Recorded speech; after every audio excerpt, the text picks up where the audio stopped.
Before we begin, take a moment to subscribe to this channel. These stories take weeks of research, reconstruction, and restraint. Your subscription is the only signal that this kind of history, quietly buried, deliberately forgotten, still matters. Now, let's begin. In the records of the South Carolina Low Country, there's a gap that lasts exactly 11 months. Plantation inventories continue uninterrupted, crop yields are recorded, weather patterns are noted, births and deaths among the enslaved are logged with bureaucratic precision. But for one household, during the year 1847, a single name vanishes from all documentation. Not crossed out, not marked deceased, simply absent. Her name was Eleanor Whitcomb, and according to every surviving ledger, letter, and tax filing, she should not have been able to disappear. Her father, Jonathan Whitcomb, was not a marginal figure. He was a mid-tier planter with political connections, a man whose accounts were regularly audited, whose property lines were surveyed, whose correspondence survives in fragments across 3 archives. And Eleanor, his only surviving child, was referenced repeatedly in documents before that year. Clothing expenses, a tutor's invoice, medical notes from a Charleston physician regarding weight-related infirmities. Then, abruptly, nothing. No death notice, no marriage record, no transfer of guardianship, just silence. What makes Eleanor Whitcomb's disappearance different from other lost names of the antebellum South is not sympathy or tragedy or even mystery. It's that someone did try to write down what happened to her, and that writing did not survive. Whitcomb Plantation sat along the P.D. River, 30 miles inland from the coast, on land reclaimed from swamp and pine forest over 2 generations. It was not among the great estates, but it was profitable. Rice fields in the lowland, cotton on higher ground, and a workforce of 53 enslaved people recorded by name, age, and assessed value. Jonathan Whitcomb inherited the property at 39, already widowed, already financially strained. His wife had died in childbirth 16 years earlier. The infant did not survive. Eleanor did. She grew up without siblings, without a mother, and largely without public presence. Visitors to the plantation rarely mentioned her. When they did, the language was careful. She remains indoors. Her health limits appearances. She is not suited for society. What they meant, but never wrote plainly, was that Eleanor was obese, severely so. By the standards of the 1840s, when excess weight was often associated with wealth or indulgence, Eleanor exceeded even that frame. One physician's private note, preserved in a family account book, described her condition as progressive, immobilizing, and socially inconvenient. She could not ride. She could not walk long distances. By her mid-20s, she rarely left the house. And for Jonathan Whitcomb, she represented a growing problem. Plantation economics were ruthless but personal. Whitcomb was in debt by 1845. Cotton prices fluctuated. Flooding had damaged 2 rice seasons. Creditors in Charleston were becoming impatient. He had mortgaged land. He had sold timber rights. He had delayed repairs. What he could not sell was his daughter. Not legally, not publicly, but in the informal, extra-legal economy that governed plantation life, there were other currencies: labor, silence, and people who existed entirely outside the protection of law. Among the enslaved men on Whitcomb Plantation was an individual listed only as Isaac. No surname, no recorded birthplace, age estimated at 32. Isaac appears in work logs as a carpenter, a butcher, and an informal caretaker for livestock deemed difficult. And beginning in late 1846, he begins appearing somewhere else, in the household. Household accounts show food allocations increasing that winter, not across the plantation, but specifically to the main house. Medical supplies increased, clean linens were purchased more frequently, and payments to overseers for after-hours supervision appear for the first time. These entries are vague but consistent. At the same time, Eleanor's name appears less often. By March of 1847, it appears not at all. That is when the informal arrangement began. It was never written as a contract, never acknowledged openly, but its outline can be reconstructed through peripheral evidence. Jonathan Whitcomb needed something that money could no longer buy: control. And Isaac, enslaved, isolated, and legally invisible, was the only person who could provide it without consequence. What Whitcomb offered in return was not freedom, not money, not favor. He offered access. Later testimony, given decades after the Civil War by a former overseer, described a task assigned to Isaac that did not involve the fields. He was to assist Eleanor, to feed her, to clean her, to manage her body when she could no longer manage it herself. But that was not all, because as Eleanor's physical autonomy declined, her legal autonomy had never existed to begin with.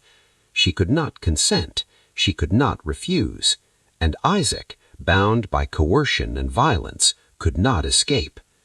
The arrangement created a closed system: one man with absolute authority, one daughter whose body became a liability, one enslaved person trapped between obedience and annihilation. And what happened inside that system was so extreme that when fragments of it surfaced later, clerks refused to copy them. By the end of 1847, Eleanor Whitcomb was no longer alive. That much is certain. What is not certain, what was deliberately obscured, is how she died and what was done to her body afterward. We know this because in 1872, during a property dispute unrelated to Eleanor, a clerk referenced prior sealed testimony concerning the Whitcomb household.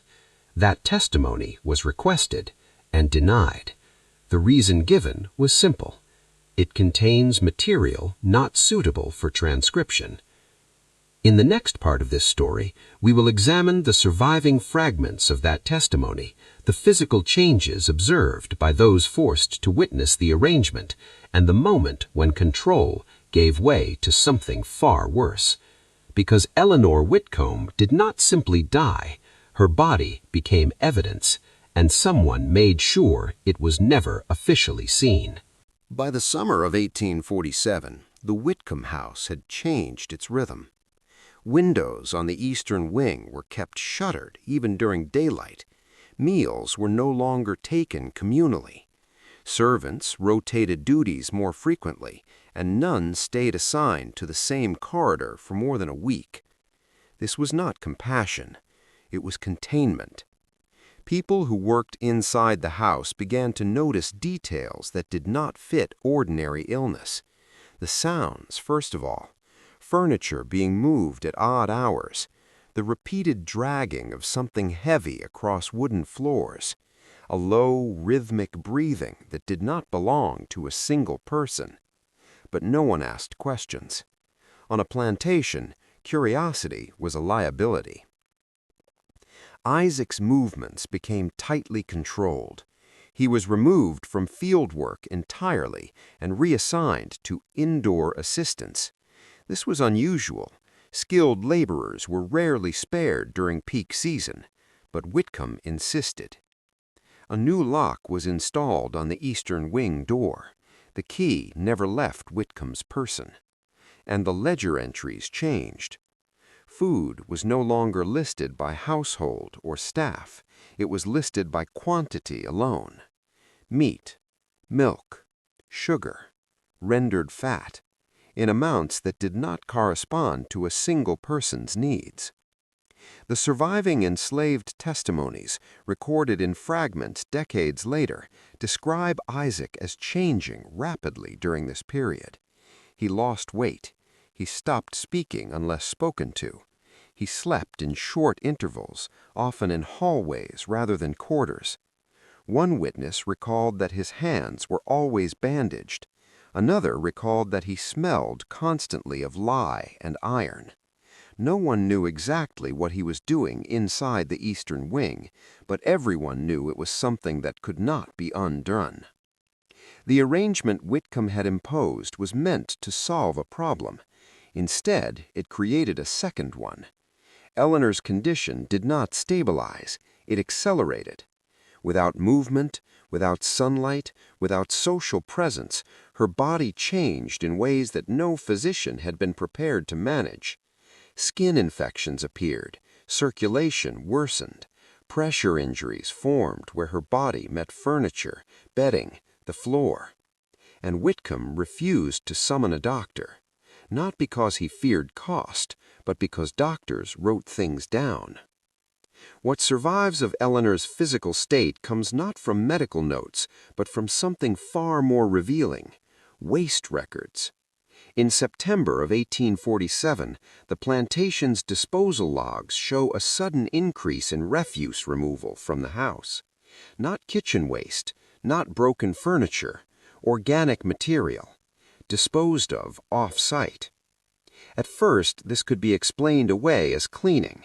Then it became regular, weekly, sometimes more.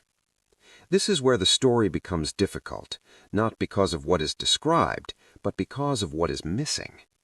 At some point, Eleanor Whitcomb ceased to be treated as a living person. She became a problem to be managed. And management on a plantation meant efficiency. Isaac's role shifted. He was no longer assisting, he was maintaining. One partial document, preserved only because it was misfiled under livestock expenses, contains a single line written in Whitcomb's hand. Isaac understands the necessity of removal. No explanation, no context, but removal of what? The answer appears indirectly. Around the same time, carpentry supplies were purchased in excess, boards cut to specific dimensions, nails ordered in quantities too small for construction, too large for repair. And then a structure appears in a later land survey, a small outbuilding behind the eastern wing, unlabeled, gone by the next survey. The first person to break silence was not a servant, it was Whitcomb's neighbor. In October of 1847, a letter was sent to Charleston by a man named Thomas Legrand, expressing concern over odors inconsistent with ordinary household operations. The letter was polite, careful, non-accusatory. It was ignored. But Whitcomb received a copy, and after that, everything accelerated. Witnesses recall that Isaac was no longer allowed to leave the house at all. Meals were brought to him. Water was rationed. He slept on site. One former cook stated years later that she saw him once in the hallway, standing motionless, whispering the same sentence repeatedly. "She is still breathing." No one asked him what he meant. By November, Eleanor's name had disappeared entirely from internal correspondence. Not even euphemisms remained. She was referred to only as the matter. The matter requires attention. The matter cannot continue. Whitcomb was not cruel in his language. He was administrative. That is often worse. The final week is reconstructed from 3 sources: a disposal receipt, a damaged overseer's journal, and a single line in a church donation record. The receipt indicates an unusually heavy load transported at night. The journal mentions household resolution, and the church record notes a sudden generous donation from Whitcomb in gratitude for discretion. Eleanor Whitcomb died during that week, but death in this case was not the end of the arrangement. It was the complication. Bodies tell stories, even when no one wants them to. And Eleanor's body, immobile, altered, neglected, would have told a story Whitcomb could not afford. So the solution was not burial. It was alteration. This is the point at which Isaac's role becomes central and tragic, because what Whitcomb demanded next was not assistance or pair or silence. It was participation, not in Eleanor's suffering, but in its erasure. In the next part, we will examine what was done after Eleanor stopped breathing, why no grave was ever marked, and how Isaac became the only living witness to something that could never be acknowledged. And we will ask the question that no record ever answered. When everything was over, who exactly was the punishment for? After Eleanor Whitcomb stopped breathing, the plantation did not pause. That detail matters. No bells rang, no shutters closed in mourning, no black cloth appeared on doors or mirrors.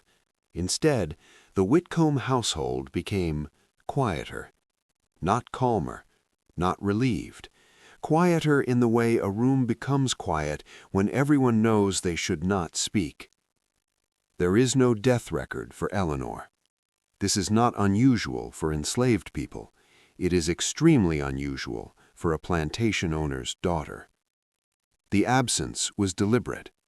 Whitcomb understood something that many men of his class did not need to be taught. A death that cannot be documented, cannot be investigated.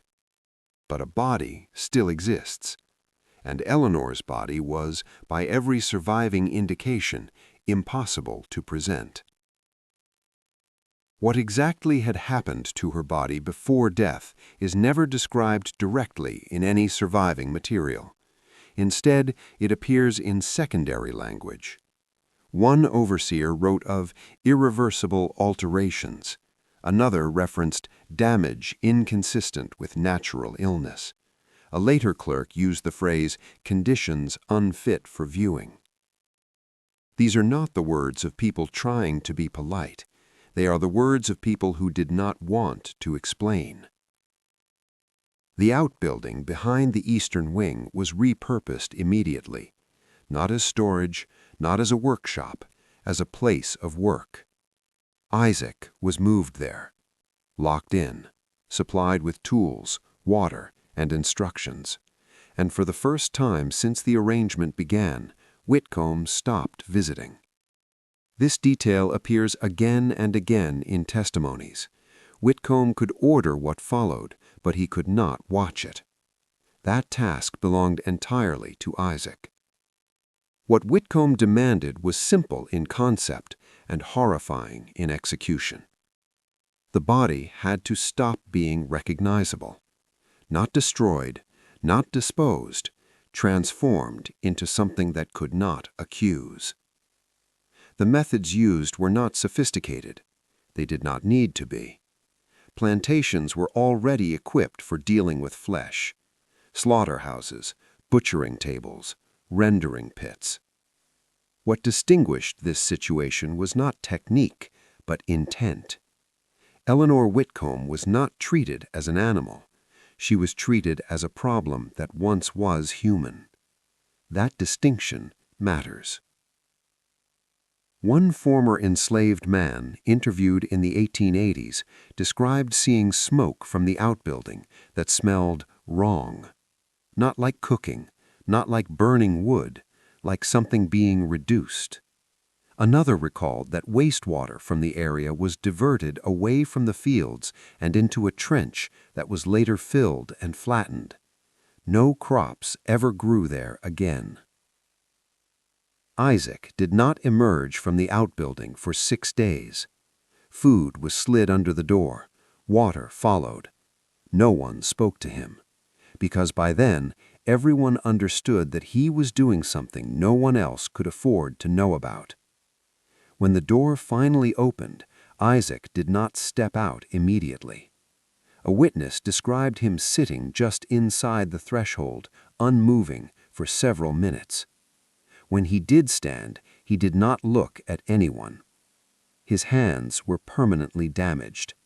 Not injured, damaged. Skin altered, fingertips scarred, nails missing. the kind of damage that comes from prolonged exposure to substances meant to break things down. The outbuilding was dismantled within the week, boards burned, nails collected, the foundation filled. Whitcomb paid extra for speed. Speed mattered, because rumors had begun to move beyond the plantation, and rumors, unlike bodies, could not be contained physically. What happened to Eleanor Whitcomb's remains is not fully known. There was no burial plot, no coffin order, no church service. The most likely outcome, supported by fragmentary evidence, is that what remained was rendered, mixed, and disposed of in a way that made recovery impossible. Not hidden, gone. After that, the arrangement ended. Isaac was returned to the quarters, but he was not the same man. He did not work with tools again. He did not handle food. He did not sleep indoors. And he did not survive long. 3 months later, Isaac died. Official cause, fever. Unofficial recollections describe something else. A man who refused water, who scratched at his hands until they bled, who woke screaming, not words, just sounds. There was no investigation, no need. Isaac was enslaved, and Eleanor Whitcomb was already erased. Whitcomb lived another 12 years. He never remarried. He never had another child. He sold the plantation shortly before the war and moved inland. In his will, Eleanor's name appears once, not as a daughter, as an expense. What makes this story survive at all is a mistake.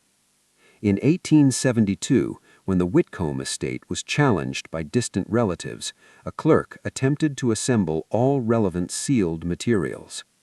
One document was miscategorized, and for a brief moment it was accessible. A single page. No details, just a conclusion written in a different hand than Whitcomb's. The actions taken were not to preserve honor, but to avoid accountability. The suffering described exceeds punishment and enters the realm of manufacture. Manufacture.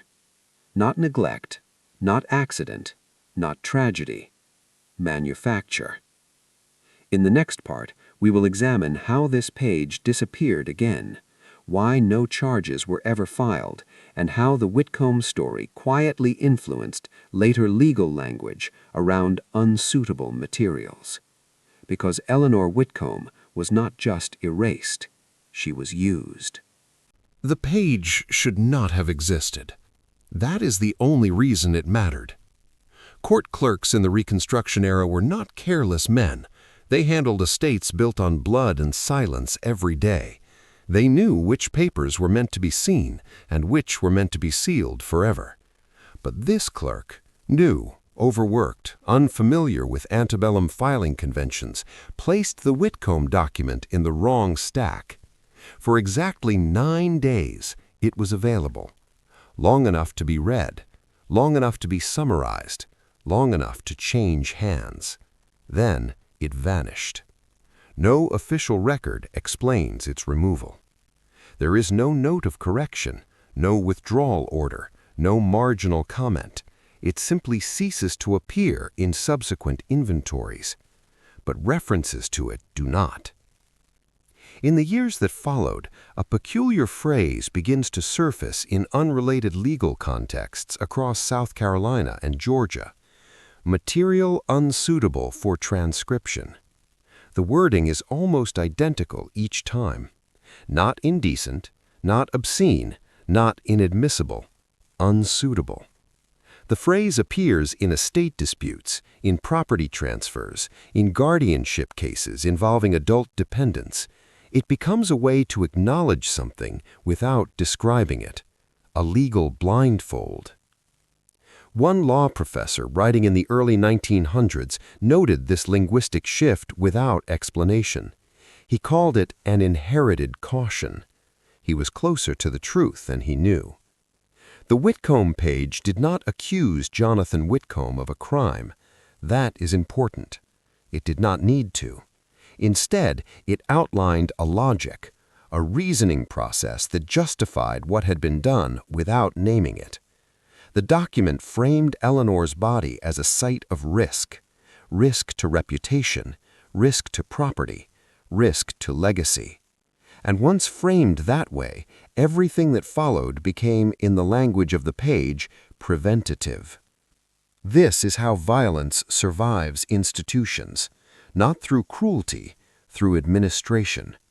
No charges were ever brought. There was no plaintiff, no complainant. Eleanor was dead. Isaac was dead. And everyone else involved had been legally powerless at the time. The law did not lack evidence, it lacked incentive. What did happen was quieter. Whitcomb's case became a reference, uncited, unacknowledged, but present. In 1881, a judge in Charleston ruled against the public disclosure of medical testimony involving a disabled adult woman under family care. His reasoning used language that mirrors the Whitcomb page almost word for word. In 1894, a probate clerk denied access to sealed household records, citing potential misinterpretation of bodily conditions. Again, the phrasing appears. By 1910, the language had been standardized. No one remembered why. The result was not justice, it was precedent. As for the land itself, Whitcomb Plantation did not thrive after the sale. The eastern wing of the house collapsed within a decade. No one rebuilt it. Local workers avoided the area behind where it once stood, not out of superstition, but because the soil behaved strangely. It absorbed water unevenly. Vegetation grew thin. Animals would not linger. The trench filled in 1847 was never reopened. Descendants of the enslaved community passed down a different memory. They did not use Eleanor's name. They referred to the place as where the house learned. What it learned, they never explained. Jonathan Whitcomb died in 1859. His obituary was respectful. It described him as disciplined, private, a man of order. There was no mention of a daughter. The final reference to Eleanor Whitcomb appears in a ledger written by someone else entirely. A plantation owner in a neighboring county, writing to his lawyer in 1852, asked a question that makes no sense unless you know this story. Should the Whitcomb solution ever be necessary, he wrote, what precautions prevent documentation? The lawyer's response is not preserved, but the question alone is enough, because it means this was never a secret. It was a lesson. In the final part of this story, we will confront what remains when documentation fails, when bodies are erased, and when language itself is trained to look away. And we will return to the only question that still matters. If history remembers systems instead of people, what happens to the people those systems were built to forget?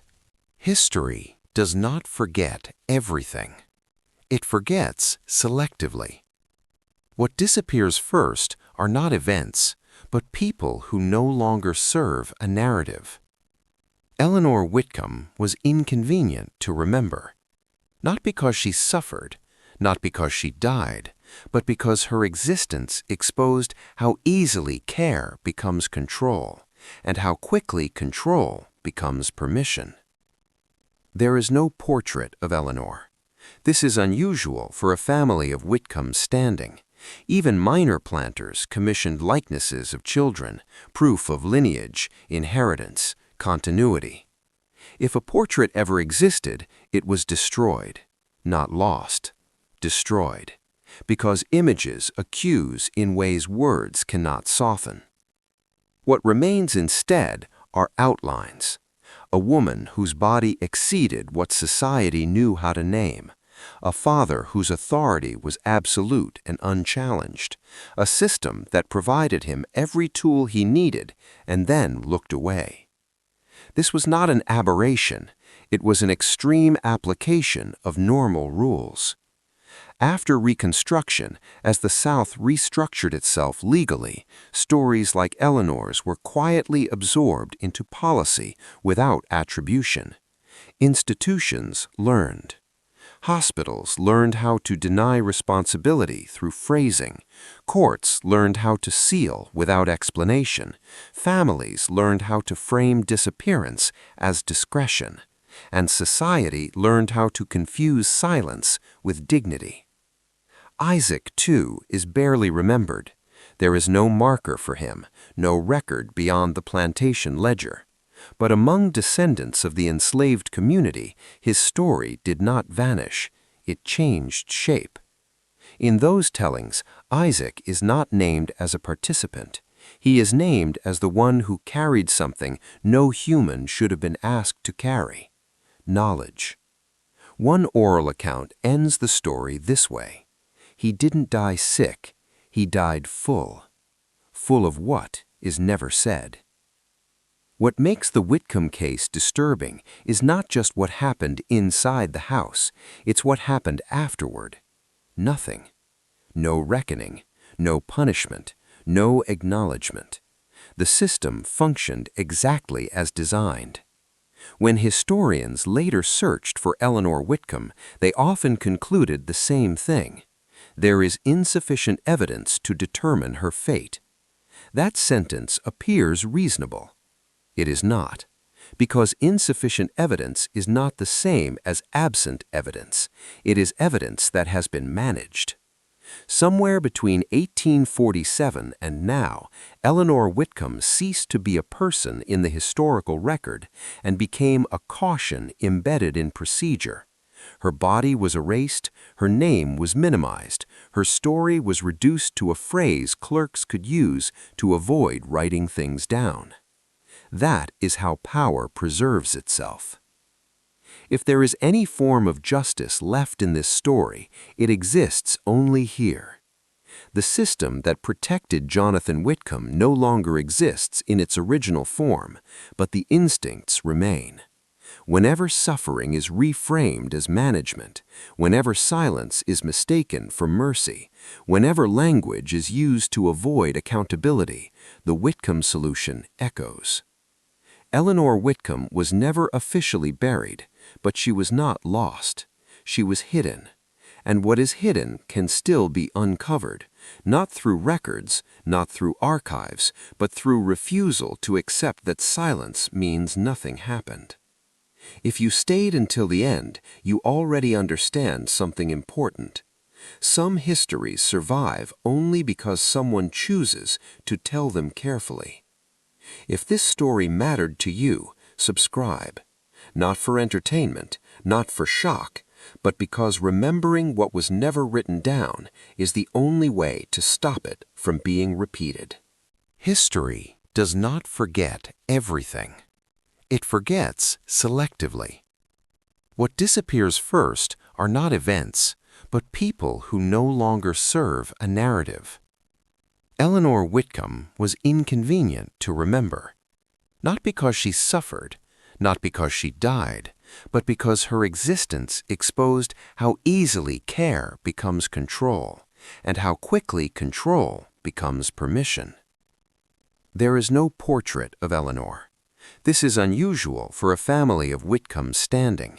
Even minor planters commissioned likenesses of children, proof of lineage, inheritance, continuity. If a portrait ever existed, it was destroyed, not lost, destroyed, because images accuse in ways words cannot soften. What remains instead are outlines. A woman whose body exceeded what society knew how to name. A father whose authority was absolute and unchallenged. A system that provided him every tool he needed and then looked away. This was not an aberration. It was an extreme application of normal rules. After Reconstruction, as the South restructured itself legally, stories like Eleanor's were quietly absorbed into policy without attribution. Institutions learned. Hospitals learned how to deny responsibility through phrasing. Courts learned how to seal without explanation. Families learned how to frame disappearance as discretion. And society learned how to confuse silence with dignity. Isaac, too, is barely remembered. There is no marker for him, no record beyond the plantation ledger. But among descendants of the enslaved community, his story did not vanish. It changed shape. In those tellings, Isaac is not named as a participant. He is named as the one who carried something no human should have been asked to carry: knowledge. One oral account ends the story this way: he didn't die sick, he died full. Full of what is never said. What makes the Whitcomb case disturbing is not just what happened inside the house, it's what happened afterward. Nothing. No reckoning, no punishment, no acknowledgement. The system functioned exactly as designed. When historians later searched for Eleanor Whitcomb, they often concluded the same thing: there is insufficient evidence to determine her fate. That sentence appears reasonable. It is not, because insufficient evidence is not the same as absent evidence. It is evidence that has been managed. Somewhere between 1847 and now, Eleanor Whitcomb ceased to be a person in the historical record and became a caution embedded in procedure. Her body was erased, her name was minimized, her story was reduced to a phrase clerks could use to avoid writing things down. That is how power preserves itself. If there is any form of justice left in this story, it exists only here. The system that protected Jonathan Whitcomb no longer exists in its original form, but the instincts remain. Whenever suffering is reframed as management, whenever silence is mistaken for mercy, whenever language is used to avoid accountability, the Whitcomb solution echoes. Eleanor Whitcomb was never officially buried, but she was not lost. She was hidden. And what is hidden can still be uncovered, not through records, not through archives, but through refusal to accept that silence means nothing happened. If you stayed until the end, you already understand something important. Some histories survive only because someone chooses to tell them carefully. If this story mattered to you, subscribe.